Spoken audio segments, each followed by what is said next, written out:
I think I've often felt that I'm a less interesting person to interview than a lot of the people that you've had. I never pretend to have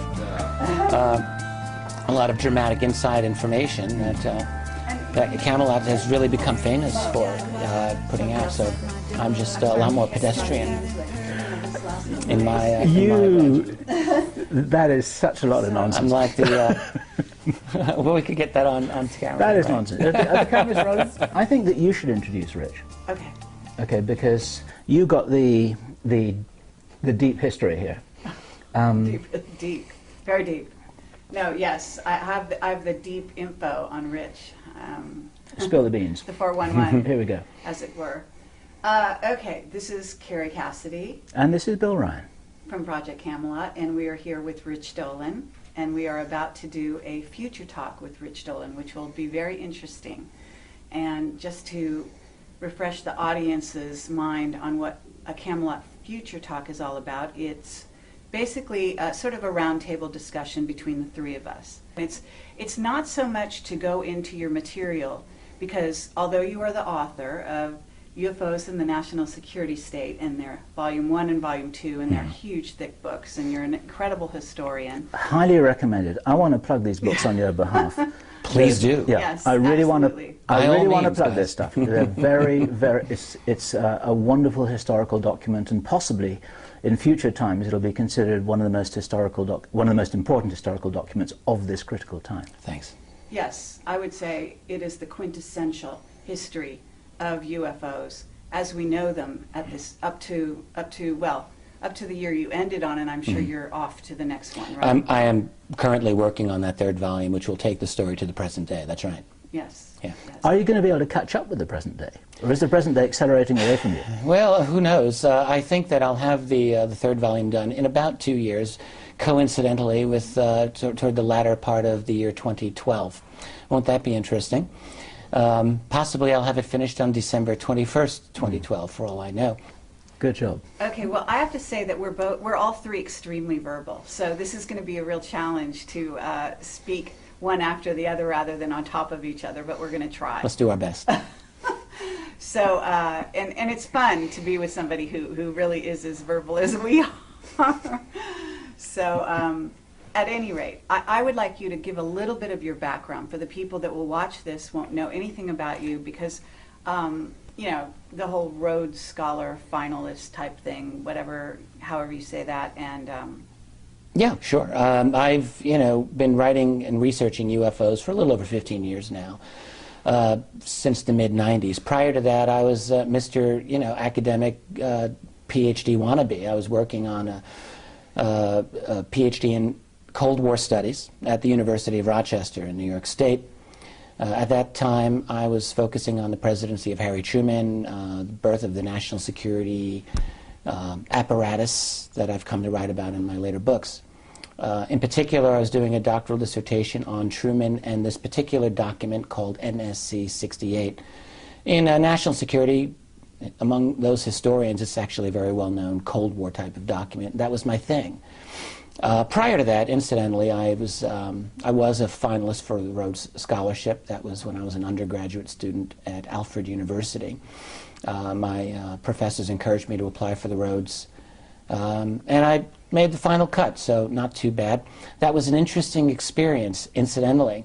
I did an interview down in New York City. The main woman running that interview was continually talked about how she was a close friend of Henry Kissinger. I'll never forget this. This was back in 1984. Big warning. Oh, big time. Let me tell you, even then I had a total aversion to anything connected to Kissinger, and it really turned me off. And I've never said this to any other interviewer, but I really think that, in a sense, I torpedoed my own interview. I didn't come across well in that interview. I think I had an attitude to these people, and a lot of it was because of the environment that I found myself within. Suddenly, not knowing everything connected with the Rhodes Scholarship that I learned later, just as a tool of the elite, let's say. Back then, it was just something that I thought I wanted. But being in that environment, I was really turned off. And I didn't give a very good interview, in my own opinion. I didn't get it. Dodged a bullet, maybe. Absolutely. Absolutely. Well, and brought you over to us and to this whole sort of arena that we're in, and probably made you a very, very unique individual out there in the milieu, because a person with your credentials and your sort of methodical way of going about things at the same time, you're a fabulous writer. You know, you could have been a journalist by trade, Thanks. And you're also a very interesting critical thinker, I have to say. So Thank you, when you Carrie. take that, an ability with story, and then on top of it, you're a fabulous speaker, you know. And I've sort of chided you about that, you know, and tried to get you to be even more fiery than you are, because Right. you have it in you. And everybody likes him. Everybody suspects Yes. him. He's very good looking. He wears a suit, and I think this makes him highly suspicious. highly suspicious. He's much too good to be true. He's got to be a clone. Oh, right, okay. Well, no, I have to say, and you're also, you have an interesting background even beyond that, because you know, I don't know if you want to go into any of that, so I don't want to, we can always erase something from the tape or not put it on. Oh, okay. If I say something that's not acceptable, because, you know, I know that you have sort of I don't know if you'd call it abductions or contact experience. Well, I have not had what I would say are any conscious abduction or contact experiences. What I will say, however, is that I've sometimes wondered if that's the case, and I don't have any proof one way or the other. The thing that I can tell you is that I do private types of investigations that I never write about. I can't write about. Maybe the day will come when I really feel that I'm able to without damaging the individuals who are involved in these. But suffice to say that some of the things that I've looked into are really high strangeness, dealing with non-humans and a deep black human cabal as well. To wit, a lot of people who have had abductions that I'm convinced are military and non-military as well. There's a lot going on that I've been looking into, and I'm trying to make sense out of it as much as anybody else is. And you've also got a background, you know, I'm going to say this, in the occult, in the philosophy of the Illuminati, like myself. You've studied that background. Well, to some degree. I've always been interested in consciousness, always. I've always been interested in the possibility of other dimensions of reality, other levels of consciousness. It's not something that I would ever consider myself expert at in any way, but it's something, yeah, I'm interested in that, without a doubt. Right, so we've got a very open-minded, you know, explorer here. And it's probably part of the data set that's necessary in order to make sense of some of the information that comes your way, would you say? Well, sure. Look, in my journey in this field, all right, I started out really in the mid-90s, and I was coming fresh out of a very rigid academic environment. And I can tell you, you're in that world for 10 years or more, which I was. You learn to think in a certain way. Now, there's a lot of advantages to that. In terms of writing history, it's very, very helpful to maintain a lot of intellectual discipline over your subject matter so that you can present it in a way that's reliable and that can appeal to a lot of different people. On the other hand, that type of training doesn't really make it easy to get into some of the more difficult to quantify elements of what we deal with, you know, in terms of UFOs and ETs and dimensions, all right? So what I've noticed in my own life over the last 15 years of doing this is we all are on our own journey. Now, publicly, I always try to position my writing and myself in such a way that I can reach out and talk to mainstream people. If I were interviewed by someone on NBC, I feel like I could do it, and I could speak that language. Because after all, look, everyone doing this field, we're part of a spectrum, and we all have our own audience that we have to deal with. And everyone's got something to contribute in that regard. And so if I'm able to speak in some way positively to a mainstream or to someone who's outside of our community, well, I think that's a good thing.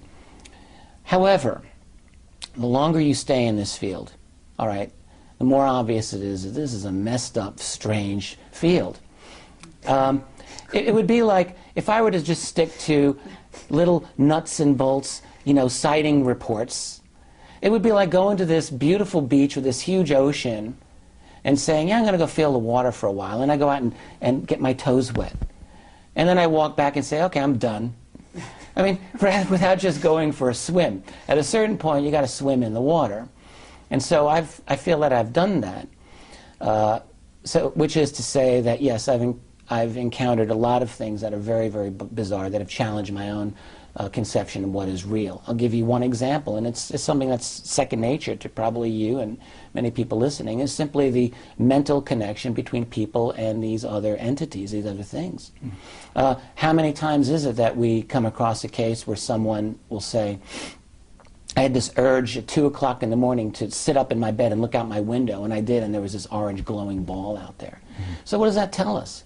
Well, it tells me that there's a telepathic connection between us and them, whatever them happens to be. And this is a very important part of it. In other words, our consciousness, our minds are a very important part of what's going on here with this phenomenon. Might be the most important part. It might be, yeah, yeah. Our minds, maybe our souls. There's a lot of strange stuff going on here, and I happen to believe in this enigma called the soul. I didn't always, but I do. And I think that it exists.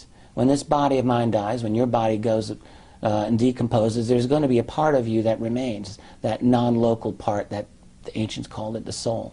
I think it exists, and I do believe, this is only my opinion, I don't know this for sure, that these other beings that are here interacting with us on this plane of existence, they know about that. I would it's of say, interest to them. I would say there's overwhelming circumstantial evidence to suggest that that's the accepted reality out there, and we're just kind of waking up to this possibility. Yeah. And you feel, this is a question, the statement is a question, you feel that you've got to be kind of cautious about those suppositions because you have got kind of always one potential foot in the NBC interview camp. You know, it's like you've got to be careful about what people are hearing you say.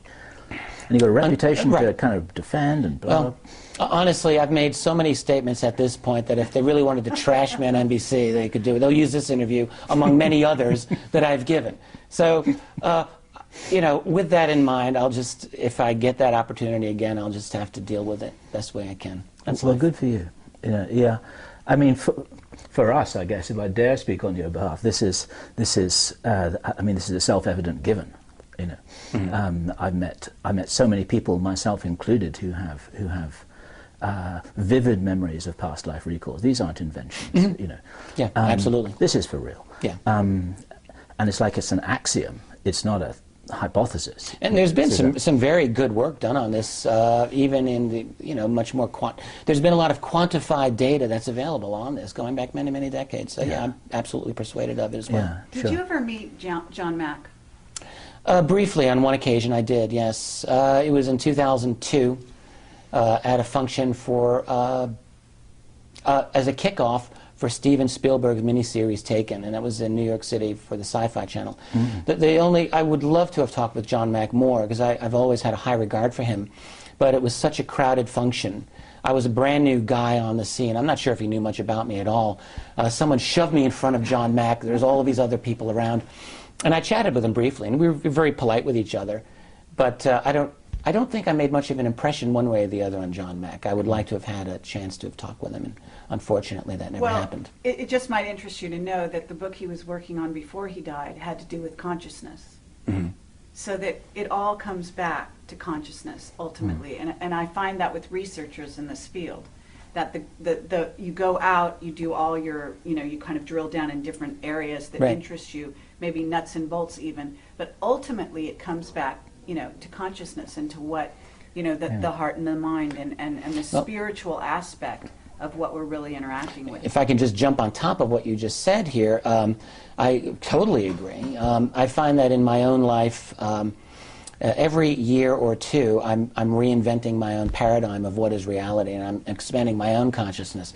So you go into this field thinking reality is this one thing, and then suddenly things don't fit, and you go, and there goes that layer of reality, and that might work for a little while, and then a year or two goes by, and you think, no, this isn't right, and we go deeper and deeper. I'm not done.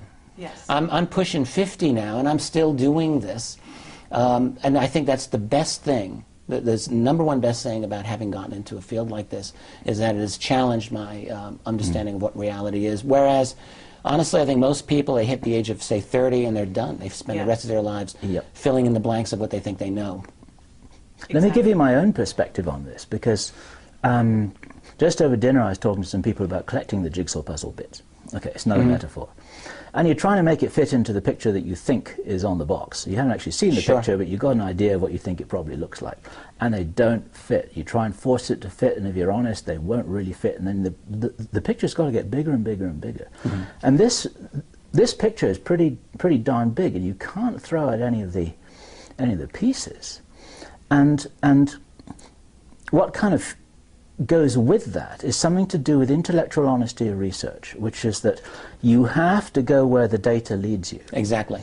And I understand, I really understand, as a kind of student of the human condition like you are, that some people don't want to do that. It's too uncomfortable, it's too inconvenient, it's too embarrassing, and sometimes it's really unpleasant. And we found ourselves following this data trail to places, it's like, I don't even like what I'm looking at here. I don't want it to be true. Yeah. I don't like this nasty, icky stuff. But my God, maybe it's real. We can't discount it. And this is the kind of thing which you're touching on in what you were saying just then, isn't it? Yeah. It's, you know, I find myself in a position of almost walking a tightrope in the sense that I'm trying to gather together evidence in a way to present it to a world in a way that's understandable, comprehensible. And so I'm always in a situation of what do I include and what do I leave out. I want to include everything that I think is valid. Certain things that I'm presented with I don't think are always valid, but then later turn out to be maybe valid partially.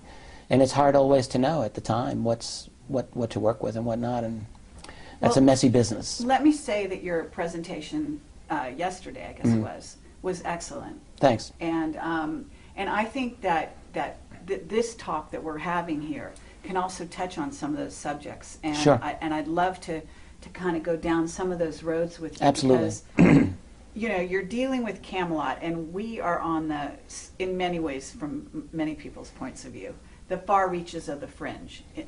Although we have a very large audience, surprisingly, even though we do go out to the That's fringe. right, yeah. So we allow in, and especially me, even between the two of us, I think in some ways, like my window, my whatever you want to call it, is just really very, very open to all kinds of things. So if somebody approaches me with a story, no matter how outlandish it is, I'm going to consider it. I'm going to listen. Now, that doesn't mean we're going to publish it, but that's where our discretion does come in. And I'm sure you have the same issue, where a story comes to you, right. A witness, even maybe more than one, talking about a phenomena like the reptilians, for example. Sure. And then you can either throw it out and just close your mind and say no, or in our world, what we agreed to do was to get the truth out, whatever the truth is. Now we have to investigate it, we have to entertain it, we have to allow for it in a very wide way. That means that we're talking about, as you said, other dimensions. We're talking about time travel. We're talking about stargates. The fact that we might have gone into Iraq because of the stargates, okay, because of the Stargate there. That it wasn't the oil, it was the Stargate. That's a very real, at least for me, that's a really very real hypothesis. Okay. And it's been substantiated by a number of sources for me and for us. And there's more. I mean, you know, there's a lot more. And so I'm wondering, because as you go into the next volumes, you're going to have to, in my view, this whole, it's kind of like it starts out like this rather narrow, and even for you as a historian, it actually widens, because human consciousness is becoming like that. In other words, the paradigm, even for these sort of masses out there, has become wider as we've left the 50s, if you will. At least in terms, right. You know, I understand where you're coming from. Things from that perspective. Well, the way that I would deal with any of these topics of the last 20 years, which is which is going to be the content of the final volume of UFOs in a national security state, my methodology is not going to change, in the sense that I will work off of as reliable a body of evidence as I can. But that doesn't mean that I'll avoid certain topics just because they're uncomfortable for me to deal with. And so I'm very interested in asking and dealing with some of these very controversial ideas, and to look at them fairly. And just because there's not hard evidence to support it doesn't mean that I don't think it may be true. In my last volume of history, I let a lot of stuff hang out, and I don't feel the need. It's not my job as a historian to take my gavel and pound the desk and say that's true and that's BS. I don't have to do that every time. Sometimes I feel that I'm able to make a judgment one way or the other, and I may put that out, hopefully with a light touch. But a lot of times I just don't know. So the best that I can do sometimes is simply present the best evidence on all sides that I can and just leave it. I can't solve every single problem.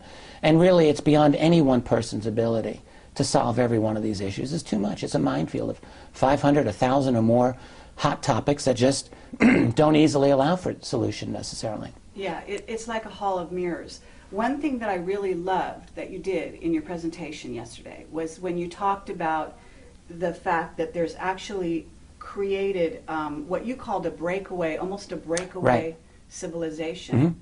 Within our culture. We've got a breakaway.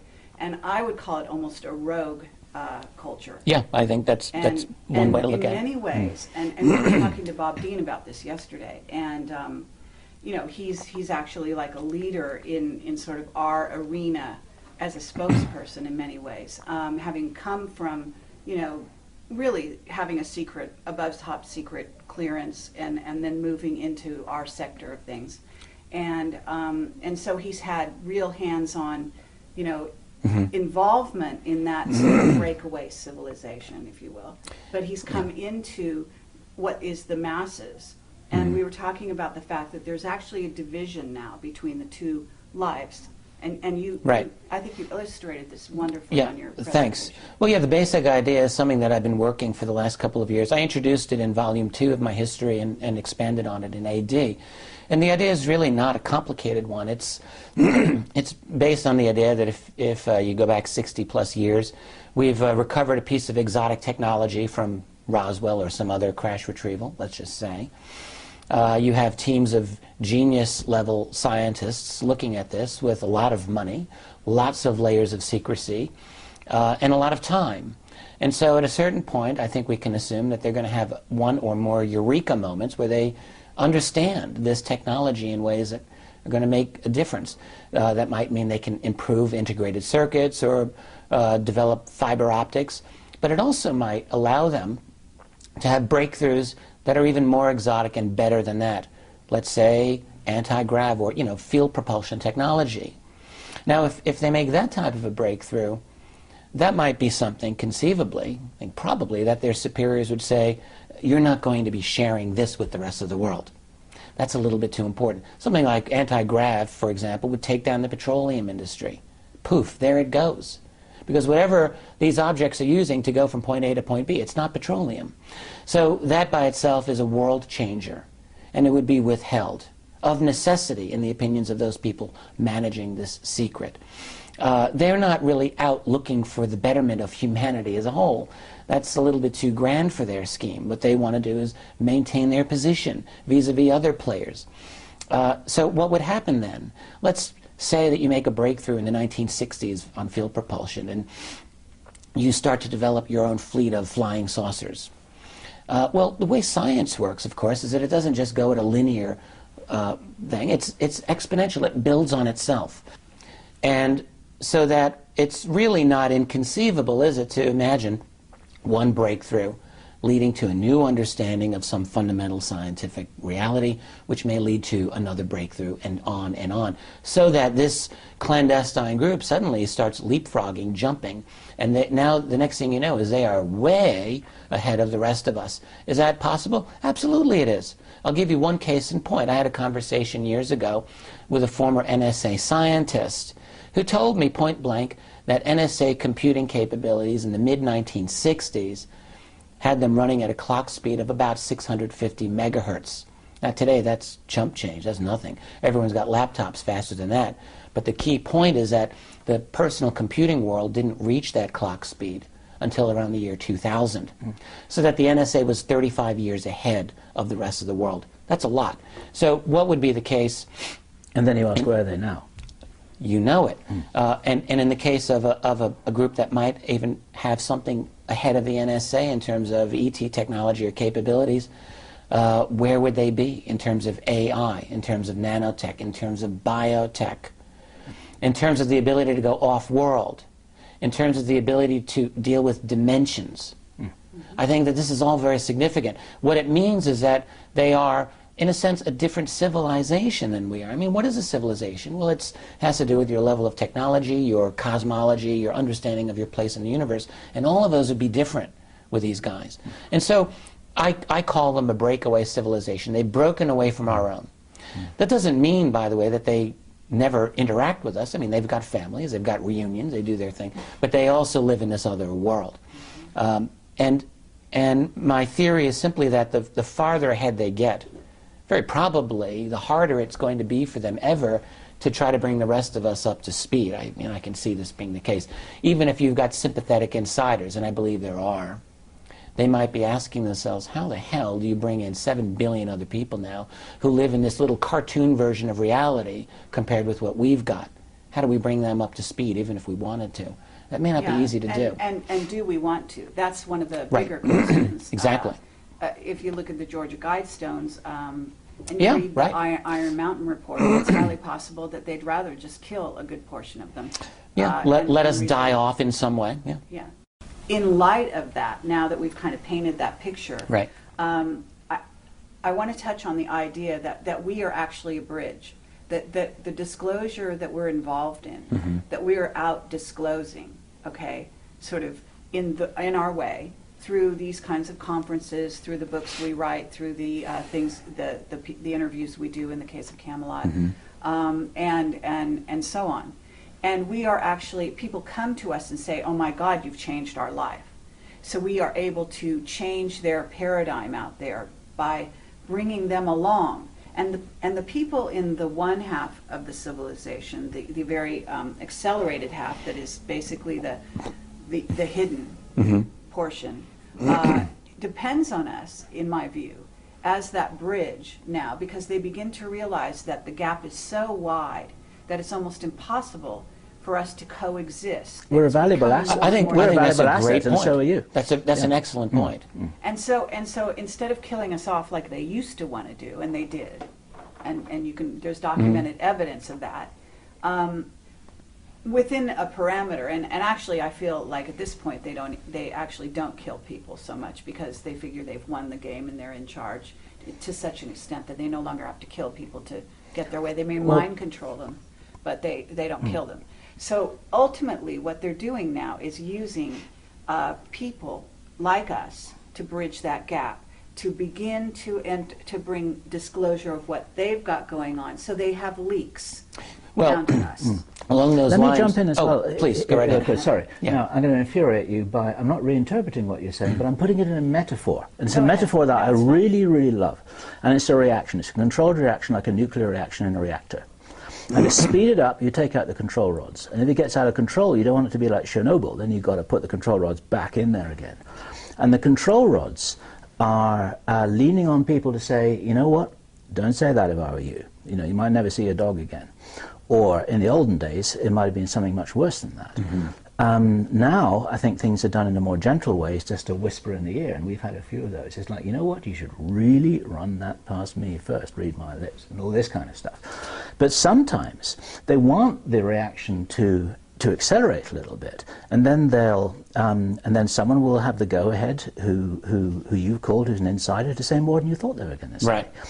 And all of this is sanctioned. They could squash us all like bugs, and they could instantly stop anyone who's talking to you off record. And they don't do that. Yeah, excellent point. Now, look, I've many times wondered. I've had evidence in my own life of having been messed with on occasion. For several years, I was stopped at every single airport I went to. My name was flagged. I was allowed to fly, but I was delayed every single time, 15, 20 minutes. I'd have to sit around while they would clear my name. I'd have luggage opened, sent to Dulles multiple times, opened up, rifled through. I've had the vans in front of my house. I've had all kinds of crazy stuff like that. But I've really never been threatened. And all of that type of heavy-handed, almost Marx Brother type surveillance that experience is gone now, as far as I can tell. What has also happened is that there have been a number of people that I have to say are very high-level, well-placed insiders who have come to me. Some of these people I know, and they're very well-known and famous. Others, I have no way of confirming who they are. A few of these are can only be described as very deep insiders. And some of those I can't confirm them, but I've had an enormous amount of information for some of these people. But it must be sanctioned, mustn't it? Surely. The impression that I've got from some of these contacts has been they do this on the sly. Now that's the impression that they give to me, or they have given to me. And by the way, I haven't heard from this particular group in some months now, and I don't really know what the deal is with them. There were a couple of people who would write to me. Lots of information. Is it true? Is it not true? Well, hard to say. There are times when I've been inclined to think, yes, they're telling me the truth. It's also a possibility to wonder if you've been taken for a ride, and so I've got to be careful. The impression that I get, though, is that these are individuals within the deep black clandestine structure who support what I do. And have decided on a limited basis to give me a little bit of information about the nature of their world. That being said, what I'll say the scenario is very possibly one in which, let's call it the majestic group, the secret keepers it's not just 12 guys, it's a large, sprawling bureaucracy group that is international, operated not by U.S. DoD funds at all. It's all international money, big-time private money that goes in. They own all the goods. There's also factions involved, as it's come down to me. Human factions and multiple alliances. That's right. All right? Yep. Of human and non-human groups, and who the hell knows who's got a scorecard here to sort all these guys out. I'm not sure that they do, the impression that I get. And also the impression I get is that I call them majestic. I think the majestic group is actually scrambling to try to stay on top of this, to deal with one difficulty after another that is arising in this world due to the intervention of forces that they really cannot control, not all of which are benevolent. This is the impression that I'm getting. Sure. So that there's a kind of forces, war going on. Yes. Forces, entities, groups. Yes. Interests. Absolutely. Not all, they don't even know, it's possible they don't even know that these are extraterrestrial. I think they're dealing in some way with dimensional forces, dimensional groups. And again, look, this is just how it's been presented to me, and I don't know for sure that this is true. It's just some possibility that I'm looking into. But if that scenario is as it appears to be, it's a wild story, and it's not hard to see why they would want to keep a lid on this in terms of letting the public know about it, because it would be explosive. It would be absolutely explosive. Yeah, if the it's real true. story, when, because when people talk about disclosure, I think it's all very nice and fine for people to talk about little gray aliens that go around, abducting people, and then the military has made deals with them. They've got some flying saucer technology, and that's it. It's the end of the story. That's simple, right? And, yeah, very simple. That right. could be disclosure. That may be all they're prepared to say. But actually, from what we've heard, the story is so much more complex than that. Yeah, I think so too. And it does involve, from what we've heard, battles, in other words, going on between various groups, some of which are human, some of which are human and the others, some of which all look human but they may be from off planet, right, and so on. And I mean, the mixtures of groups is really complex. And there are also aspects where they may not have all the information themselves, they may have unanswered questions, they may not understand it, they may be freaked out. And one of the problems with the so-called presidential press conference where he spills the beans is it's pretty hard for the president or for a five-star military general to say, well, you know what, that's a good question, and gee, we just don't know the answer to that. I agree. One of the points that I've tried to make regarding disclosure is, first of all, look, I am and am not a disclosure advocate. I mean, in a way I am, and in a way I'm not. I know full well that disclosure is going to be very messy, and as I've been lately saying, a very unsatisfying proposition. and it's not going to be fun. Having said that, I think, as I've often said, it's a paradox. It's impossible, but it's inevitable. It's impossible in the sense that the people who've got this secret, I see no motivation at all on their part for giving it up. Why would they? A, you've had this secret in your possession for a lifetime. That's difficult to explain to the world right off the bat. Then you've got the whole tech issue involved. You know, what do you have? What toys do you have that the rest of us don't have? There's going to be a lot of public anger. Then you've got the economic financial picture in which you're replacing petroleum. Because look, after there's a disclosure statement, it's going to take all of 5 minutes for someone to put together the fact that these things don't need petroleum. So what are we going to move on to next? And then there goes the petroleum industry. Just for starters. So what's going to happen? The order of the day is going to have to be stalling for time. Has to be. And so in other words, disclosure is not the end of the game here. The disclosure is the beginning. Exactly. It's the opening shot in the next battle for truth. A president will, let's say it's a president, is going to say, yes, apparently there are others who are here and not all of these objects are ours.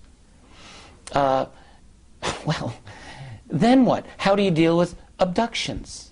That's going to be really not fun to talk about. And so the best that a president will be able to do in those opening days and weeks, if he's lucky, is to be able to say, we're working on it, we're going to have as open a process as possible, and we're going to make sure that people are safe, and we're going to make sure that we get the answers so that you can know. And then just stall. But the real issue is going to be then, there's going to be lots of angry and inquisitive people, and there'll be a lot of researchers who have been digging into this issue, and you know, people like us will have something to say about it, and guess what? A lot of people will be listening. And so the issues are going to get on the table really quickly. Sure. And sorting it all out is going to be a massive battle royale, and we'll also be possibly in a very unsatisfactory position of being able to know for sure that there are other beings that are here, but not being able to just pull them and put them on a podium and subject them to questions in a Camelot interview. Wouldn't it be great to have one of them on here? That may not be possible. And so we're not necessarily going to be in a position where we can satisfy all of our questions. And this could go on for years. It could go on for generations. Well, there's also the idea that if you think about it from the point of view of them, whoever they are, and all the different aspects of who they are, you could imagine that it's kind of like stars standing behind a stage and vying for who gets to go out on stage first. Because if you think about it, why do the Andromedans want to let the Pleiadians out on stage first? Maybe they get along and that's okay, but I don't think that the Greys are going to be so happy about that. And then what about the reptilians? Right. And what if one of those groups wants to stay backstage and the other group wants people to know about them because they actually have to consider that that group is a threat? Right. And that's where you get into this whole sort of craziness. And then there's also the other aspect, which is that, from what I understand, various aspects, for example, of the military have been aligned with various different races already. So there you already have a sort of battle going on behind the scenes for the group of Nordics, let's say, that are affiliated with the Air Force versus the Army, I'm guessing here, who is aligned possibly with a certain group of Greys. And then there's supposedly, you know, another group of Greys who are bigger and taller and may have, let's see, humanity's best interests more at heart, so to speak, than another group of Greys, and so it goes. So and this kind of discussion, I mean, it's not like it's not already been out there. And we do have movies about ETs and various kinds of ETs. We do have V on the television right now. Right. And to me, this is one of the best scenarios in terms of the possible ways that this could actually fall out. Okay? Because this is where you get a group that seems so congenial, that they're such good guys, and wouldn't that be the great way to keep the peace? And then Childhood's End by Arthur C. Clarke, which addressed all these issues, you know, from the point of view of a guy who, from Hoagland's point of view, actually knew what was really going on. I see, yeah. Well, what you're also bringing up, which is an important point, is how would a disclosure event affect these other beings?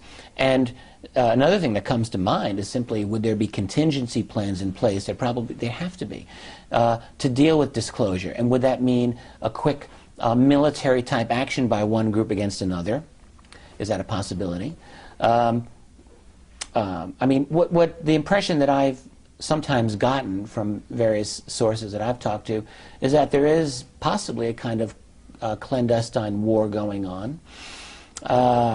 This is something that just recently John Alexander adamantly denied, and which I disagree. But so if there is, then a disclosure would have a key effect on those relationships, and yeah, things could get really ugly really fast. The only reason it's going to happen anyway, despite all of the difficulties, look, it's not hard to see why the powers that be would say, this is such a mess, let's just keep things nice and tight and quiet the way they are. It's not hard to see it. The problem, though, is that the greatest variable in this entire equation isn't the secret keepers, and it's not these other beings. It's us. We are the variable. We as a society, as a species, because look at us, man. It's 2011. It's not 1991, and it isn't 1971. We are going like this, right. All right? And what are we going to look like in another 20 years?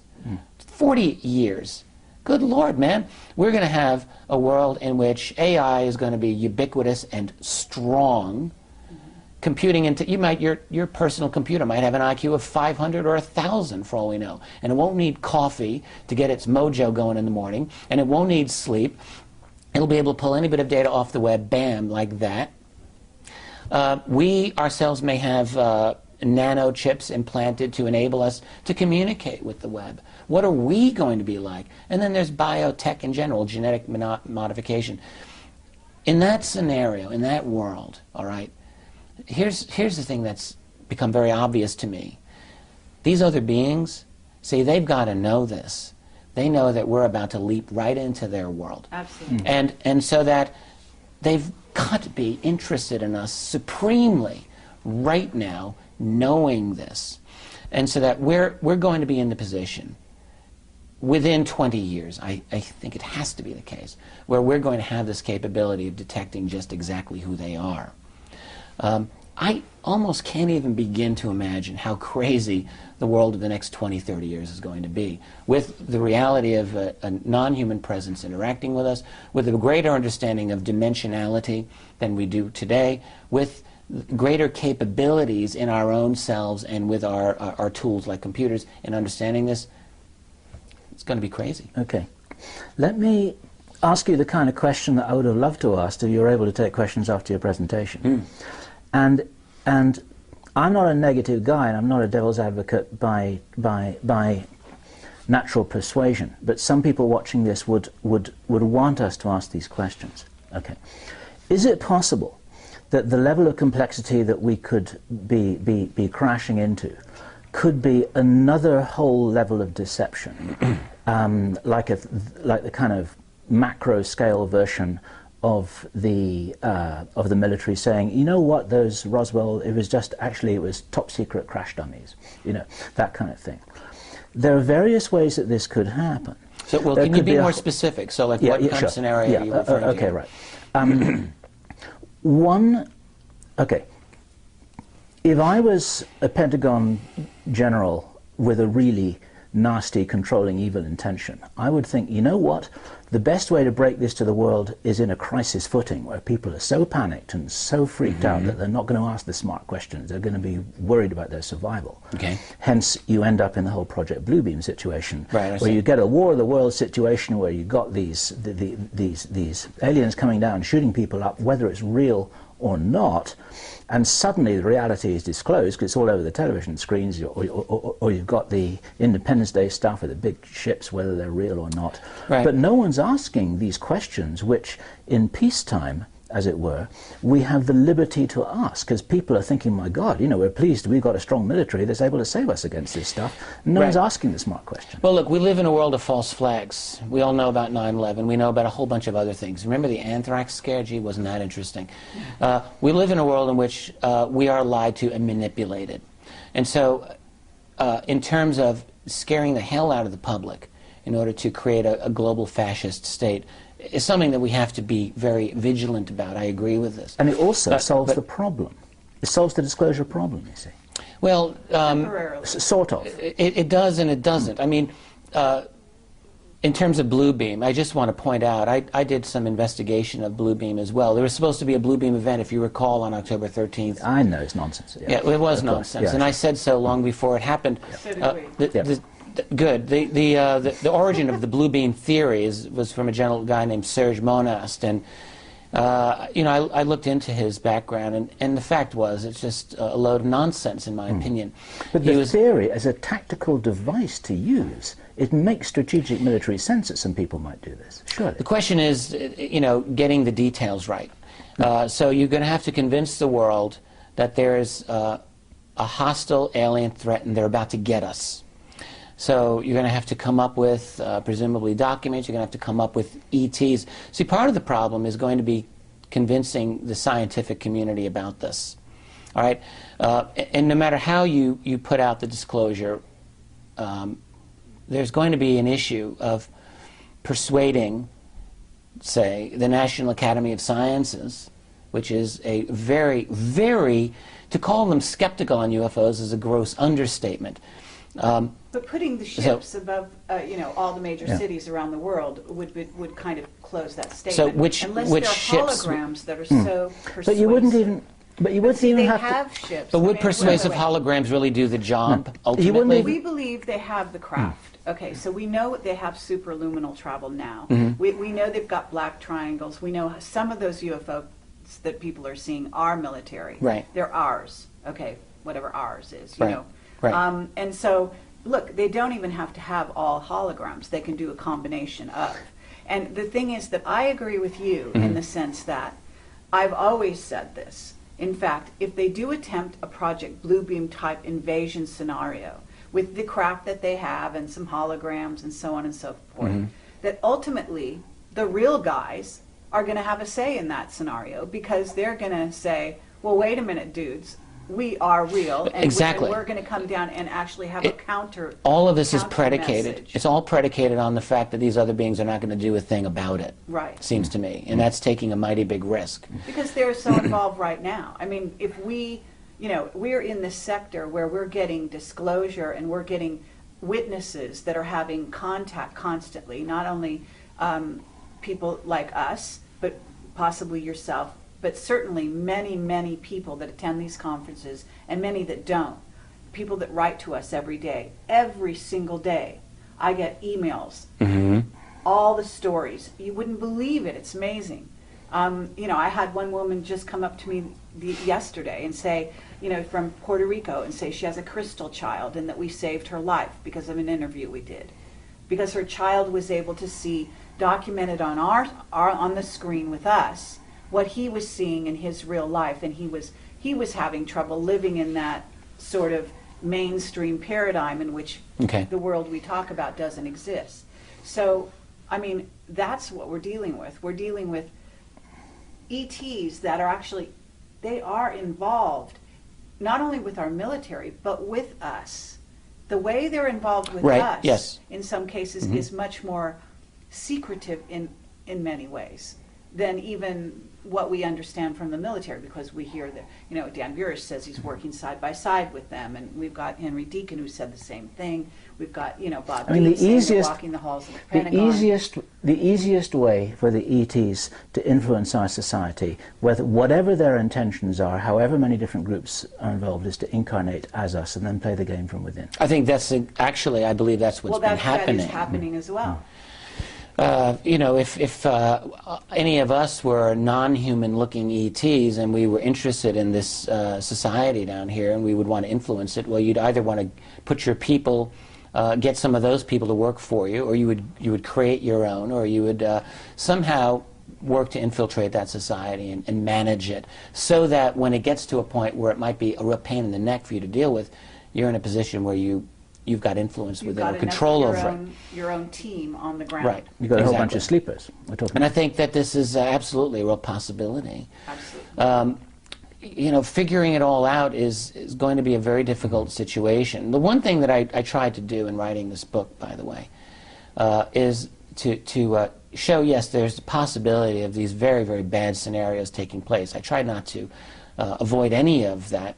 But I wanted to I wanted to show that it is possible to see that there's a better way here, that there is a better possibility for our species and our society. So in other words, let's look at the political upshot of a disclosure process. It could be a fascist police state. Right now there's a battle in the world about that going on. We all know it. And that battle is going to amplify, I think, after disclosure. But it doesn't have to go all one way. And we're seeing this now in the actions of the Arab people in the Middle East. We can see that change happens fast, and that there is such a thing still as people power in this world. It can be disabled. Right now in Egypt, the army is just batting down the protesters, so it's not clear where all this is going to go. Right. But that revolution's not done. Oh. So in a post-disclosure world, what are going to be the issues? Let's say you're the president. Is it possible that that person, despite the fact that he was put into power by the Bilderberg elite groups, Illuminati, okay, put right into the White House, is it possible that that individual might have a moment where he sits down or she sits down and decides, we have a possibility here for something really positive, in which he or she may want to take on the black budget clandestine breakaway group that has managed this. There will certainly be political pressure to do so, I think. It seems to me that people are very instantly going to be wanting to know how you've kept this secret in place. The structure of secrecy, unless the fascist state comes down, boom, like one heavy curtain, there's going to be a lot of discussion about this structure of secrecy, and there's going to be a lot of angry people. And a president or any leader is going to have to deal with that. And unless he starts shooting everyone all at once, there's going to have to be a way to deal with this politically. And so there will be, very possibly, some serious, deep investigations that are held publicly. And a president will have a chance, I think, to take a very courageous decision and to gain control over, in the United States, of the U.S. system of government away from these black budget clandestine groups, and to find out where they are, where the money is, what the programs are, at the same time of fighting another battle. And this other battle will be to coordinate internationally, globally, I would like to see, an open process of cooperation to enable the nations of the world to transition, peacefully to a new form of energy, a post-petroleum world, and then B, to find a way to collaborate to meet the challenge posed by these other beings, whether positive or negative in intention. I realize that's asking a lot. I realize that that's so idealistic that maybe it borders on utopian. Maybe that's what it is. And it's assuming that the president makes the calls. It is indeed assuming that. The president, there's no reason to say that a president is going to do that. The president could just as easily follow his corporate international masters and say this is not how it's going to go down. But last thing I want to say, though, is that the voice of the people on planet Earth may not be so easily amenable. All right? Sure. And we're seeing this now in parts of the world today, and it can very well be the case post-disclosure. I support that. Well, I think you also have to keep in mind, though, that disclosure, this thing we call disclosure, which is happening, as Bob Dean says, we are actually have been in a rollout, for the last 20 years, if you will, of disclosure in various ways, movies, films, books, Okay. what we're doing, okay? And you can argue for that. And it's I have a slightly different take on it, but go on. Okay, yes. But it is a rollout of a sort. And so at that point, you can really say that we're not just a closed system right now, Earth, with a few, different visitors, so to speak, dipping their hands into the pot here. We are actually entering as a solar system a galactic community, but also we have, if you listen to Paul LaViolette and you look at what's happening in terms of the dynamics with the changes on the sun and the fact that it's a super wave of energy coming towards us, that one of our witnesses, Jake Simpson, said that using superluminal travel, they sent craft out beyond our solar system and actually were able to see this wave coming towards us. Okay? All right. And this was several years ago. So at this point, you could assume that it's almost here. The changes on all the planets in our solar system are well documented at this point by Hoagland and Wilcock and other people scientifically. So when you're looking at those changes... Well, let me just say, I'm not, it's all in the data, all right? And if the data is scientifically measurable and confirmed, then that's one thing. So what you have is a possibility of a new body coming into the solar system at the same time as all these other things. So here on Earth, we've got this tumultuous, almost on the verge of revolution, what I call a revolution of consciousness, happening among the masses, simultaneous with all these facilitating things going on to some degree, working for and against earth changes, things that are being done on purpose, weather wars being conducted by our military using HARP and so on. There's lots of evidence of that. And so that scenario is not simple in terms of just, well, you have a president sitting here looking at the playing field and saying, well, wait, stop there, and let's talk about this. Actually, it might not be that easily delineated, and what we may be looking at also, because in terms of the power structure, it's not the president, obviously, and it's groups like possibly Scion, which is MJ12's new name for themselves supposedly, and then City of London, which is maybe even above that, and aspects of that, and then there's the Anunnaki card, if you want to pull that forward, which says that there are Anunnaki that are operational here on the planet at this time, and that they are still in control, and that their I hear your point. It may be their reign that's being challenged, and not President Obama or I'll take the point, obviously, that there are entities beyond that, but the office. Well, I take your point with everything that you've just said about powers behind the throne, so to speak. But I would still maintain that within the office of the U.S. presidency, there are still legal powers that this individual has that would enable him to make a difference.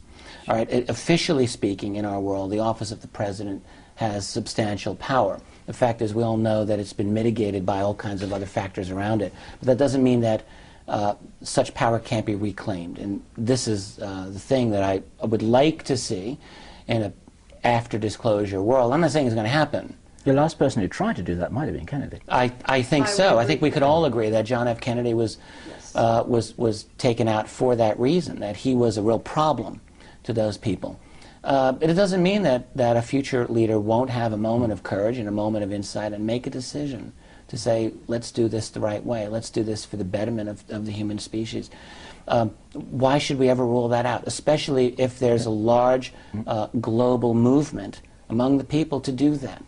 Yep. I think what we're not talking about here is the white hats, because I think what would facilitate such a move on the part of a president or even a small group within our military-industrial complex, if you will, there are white hats. Absolutely, and I am in touch with some of these people at this time, and they are very concerned to keep the United States operational, which is something that, from what the information we have, is that the sort of the Rothschild faction would love to see taken down, such that it would fall under the purview of their overlook and basically become part of the New World Order as a one world government, right? So you can't have the United States with all its power sort of sitting out here like on its own, running things or attempting to still run things around the world, when in fact it needs to be part of a team, right? Well, I think to a large extent the U.S. has been brought into that. But the white hats do indicate that they still have something worth fighting for. Yeah, sure. Not done. Sure. So I'm just saying that that's the group that would support what you're saying. Yeah, I think so. It's acting in a certain way, because he's not going to do it by himself. He's got to have somebody behind him. The fact is, as I see it, and maybe I think as you guys also see it, is that there's two sides to this battle. There's many sides to this battle, but it's not all, the power isn't always all on the other side of the fence. That those of us fighting for the right fight here, have some resources too, and we have to remember that. You know, being hopeless is certainly not a good state of mind, and it's also not accurate. This is what we say every time we talk to Jordan Maxwell, who, bless his socks, has had a tough time. And every now and then he says, you know what, it's all hopeless. And we say, no, it's not all hopeless, otherwise we wouldn't be able to be talking like this. Look, I mean, the human species has gone through a lot of ups and downs, a lot of downs.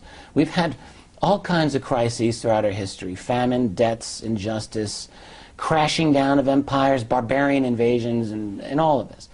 All right, and we somehow managed to keep going. I think that we're not going to go winking out after disclosure. We're going to continue to live, and if it even takes centuries for us to regroup, we'll do it. I don't think we're just going to go away. We're going to be very different in the future. We're probably going to be unrecognizable to how we are now in the future. Just as we today are unrecognizable to, say, the era of Thomas Jefferson. Could you imagine? And I think even the difference will even be greater in the future. So what we are, you mentioned us as a bridge, Carrie. We're a bridge in this world between the elites and the general public, but we're also a bridge to the future. Yes. Where we are right now. We're at a point between the old humanity, the old civilization, and something that's coming ahead. And one of the important things that world of the future is going to have is an open knowledge that there are other intelligences working this world, for good or for ill. And we're going to have to deal with that in some way. And the subsequent generations are going to grow up with that realization. And I guarantee you, they're going to look at this problem very differently, I'm sure, than how we're looking at it right now. Do you feel that your personal role is to facilitate and optimize that transition, that inevitable process? Is that what you do? Well, yeah, I've wondered about this. I think that's a nice way to put it.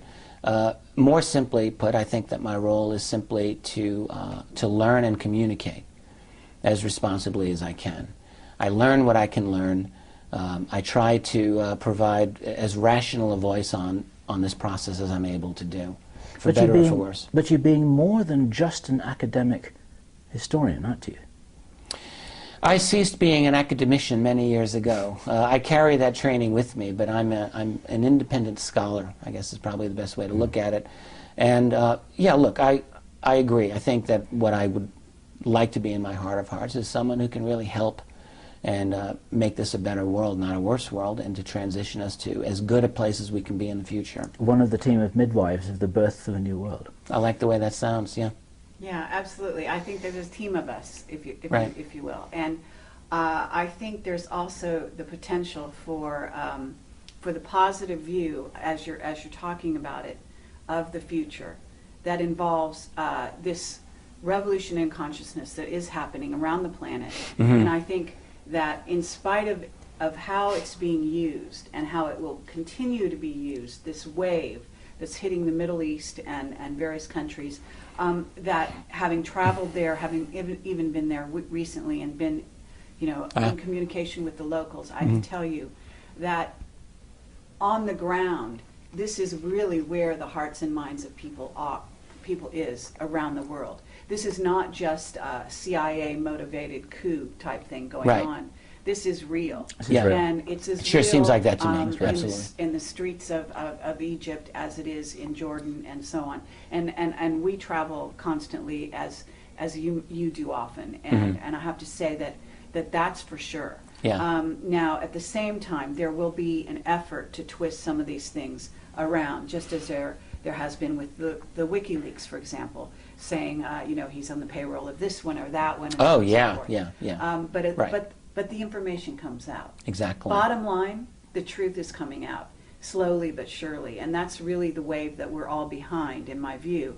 And I want to say that at some point, and it may be happening now, I'm beginning to think that call them the power elite, call them, whoever they are beginning to turn to us to begin to be the sort of not only the bridge, but also the communicators between them and the masses. I mean, and us, us all. Yeah, but what I mean is that us in the sense of, I don't mean us, Kamala. The alternative I mean media. us in terms, yes, in terms of the ones that have been willing to go out on the limb early on, you know, sort of being at the avant-garde, being at the forefront of some of the changes and the willingness to entertain that. At the same time, we can actually provide, I think that there's a dialogue that can start to happen, if you will. Well, there's another way to look at this, because speaking totally for myself, I can tell you, no one ever encouraged me to go to take this path that I've taken. This is something I've done on my own. I've never gotten encouragement from the Rockefeller or Rothschild clique. Just hasn't happened. Yeah. It's possible to say that they've suffered this existence and they've allowed me to do it. Okay. But what I think is actually happening, and this gets me back to a point you mentioned Bob Dean earlier, and I love and respect Bob. I think the world of him. But it's a very commonly held opinion that Bob shares, and I'm not sure I agree with, which is that this elite is promoting a kind of openness to this reality through popular culture and popular media. I'm not discounting it, but what I actually see is this change is coming from the bottom up, and that those people who are involved in media are increasingly seeing that this is what people are interested in, and they're responding to that. That's what I think is actually happening. And again, let's take a look at WikiLeaks as a phenomenon. WikiLeaks is possible because of the age of the internet. In the same way, these radical changes we're seeing, almost every single thing that we're seeing, honestly, in my view, is because of the existence of the internet. What we've experienced in the way of our ability to communicate, it's exponentially greater than anything possible before 1990. And that is what is driving this change in consciousness. Suddenly, we're all able to talk to each other. That's right. Around the world. And that's driving the change. And the guys at the top, I think, have been struggling in a way to maintain control over this situation. I think they continue to try to do so. Some of them may have decided that for people like ourselves who are trying to get the proper word out, they may be thinking, yeah, it's possible that we let them do their thing because ultimately it's necessary. But I can tell you for my part, I've never gotten any active encouragement or money, which would for anything like that. Yeah. But I understand where you're coming from. Right. We've actually had our lives threatened, so anything but encouragement, that's right. You know, at least Exactly. from our point of view. But what I'm saying here is that I think what I sense is the tide is going to turn in that regard, and also what has happened with the media, for example, with Spielberg and so on. There is evidence that these people have been approached by people in power to steer their message, to encourage them along certain lines where they wanted it to go. And I'm talking major mainstream media. In Spielberg's case, I mean, I've wondered about this, and my question would simply be, what's this man's message? If you look at the movies and projects he's done, he's all over the map. He's had E.T. the Extraterrestrial, he's had Close Encounters of the Third Kind, happy, positive E.T. message. He's had Taken, nasty. He's had War of the Worlds, that's even nastier. So if there's a message that this guy is supposed to be putting out, what is that message? All right, other than to say that there's ETs here, big deal. All right. But that may be part of it. I mean, you know that, I mean, look, they do isn't it possible, though? Something positive with something negative. It's basically how they manage the message. Isn't it just as possible, though, Carrie? Isn't it just as possible that Spielberg is a guy who's genuinely interested in this topic and is exploring different facets of it, as any intelligent person might do over the course of 30 years. I'm not saying he's got no relationships here, but you know, when you look at Hollywood, let's look at something going back in history like the Robertson panel of 1953, and this is a CIA panel, and it was very, very clear among those guys that they were going to work with Hollywood, among other agencies, to guide public opinion on UFOs. But to what purpose? To debunk and discredit it. That's what they were going to do, to disable this whole topic. And there is evidence that the Robertson panel was in effect through the 50s and 60s, very possibly beyond. so what the suggestion that you might be saying now is that that's changed in order to get a different message out, which is to acculturate the public in the reality of ET. I guess it's possible. But I'm not seeing a lot of hard evidence for it. Okay, well, I think the hard evidence is everywhere. I mean, I think every movie you see, and I'm a sort of a rabid sci-fi fan, so I see it everywhere. Yeah, but isn't it just as likely the possibility that they're responding to obvious public interest in But this it's topic? both, don't you see? Yeah. It's both. Yes, in other words, the people it's both, have, from the top down it's the and same from thing the that's bottom happening up. in Egypt with the revolution. Yeah. That, you know, the place was like a tinderbox. People wanted freedom. Right. That's there. That's real. It's the same thing with the understanding of that these people that are writing screenplays, that are public, you know, making movies, Right. they have a passion for the subject. Absolutely. Okay. It's a real passion. Okay. But you can't discount the fact that the powers that be, at this, mind control is a huge portion of what's going on now. Yeah, with regard to the powers that they have. Well, yeah, actually, I mean, I shouldn't really be arguing it this strongly, because I do agree that, you know, if you have the annual Bilderberg meetings, obviously one of the things they're going to want to do is to ask, how do we manage public opinion here and there and there and there? And so they're going to have thoughts about they doing want to this. steer it. They'll want to. How good they are at steering is another matter, and I would Yeah, submit very good point. that the internet has allowed them not to steer it with the control that they wish to have. Absolutely. In other words, I agree with you completely there. Yeah. I think the internet has allowed them to surveil us completely. Right. But at the same time, it's given us incredible power because we are, as you say, able to talk to one another across the world. Absolutely. And get information everywhere. Exactly. And the power behind information, and in essence, truth, when it is contained in information, is like a spark that goes out and spreads around the globe. Yeah. And Yeah. basically becomes a fire in the hearts of the people. Okay, to get poetic about it. I love that phrase, yeah. So what I would say is, yes, I think the future is wide open. I think the powers that be, regardless of their ET connections even, are completely aware that they are losing their grip as we speak. And it's like a cauldron that's beginning to boil over. And I think that they're grasping at straws to try to pull it back in. But I don't think they're ever going to be able to do that. And that's what we're banking on because, you know, that's what we do. We're trying to wake people up. And it's just the act of waking up that makes every human being able to connect with that whole world. And you just made me remember what I wanted to say, so thank you. And it's the whole concept of consciousness. And incidentally, when I spoke at Awake and Aware, a conference in '09, I absolutely loved the title of that. And I've always appreciated your tagline on your emails, Awaken the Dreamer, all right? Because I also feel that most of us, to varying degrees, go through our lives kind of sleepwalking our way through. And our ongoing struggle is to wake up, to become conscious of everything that's going on around us and inside us. When I look at the world around me, not simply other researchers or interested parties in this topic who are much more awake than the typical person, but there's a lot of people who aren't awake. And I ask myself, what's going to get our whole species awake? Is it our mainstream media? No. Is it our political system? Not really. Is it our educational system? Doubt it. And so there's really no structures in place, really, that are going to get us there. But there's a couple of things that can do it. The shock of learning that there are other beings interacting with us is going to spark 6 to 7 billion people to sit and look and ask themselves a simple question: have I been wasting my whole life? Because there's going to be evident, strongly obvious, that there are other beings operating at a different level of consciousness than we are. And people are going to realize, holy crap, I've got the opportunity to rethink my whole worldview, my whole life.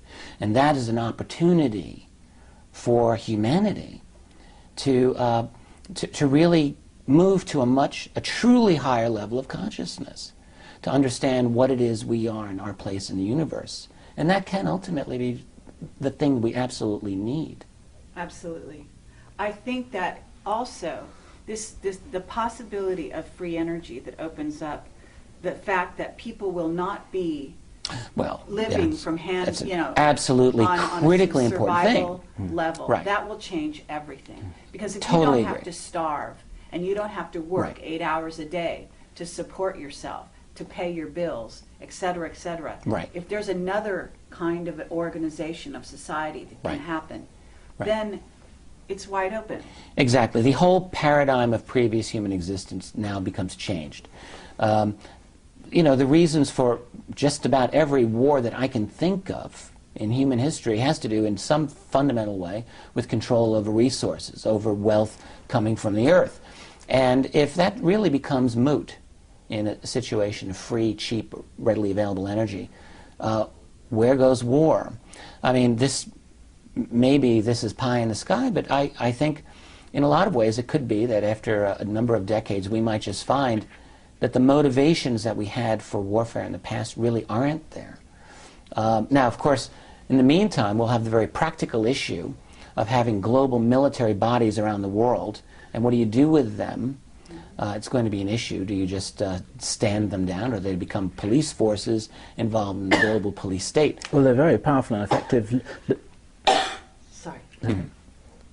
They're very powerful and effective logistical machines for any given purpose. It doesn't have to be offensive. No, absolutely, absolutely. So again, it's a wide open game, and I don't know any more than the next guy how it's all going to turn out. It could be a wonderful situation for humanity and the cosmos in general, or it could be something dark. But even if it's something very dark, I'm skeptical of saying that it will be dark forever.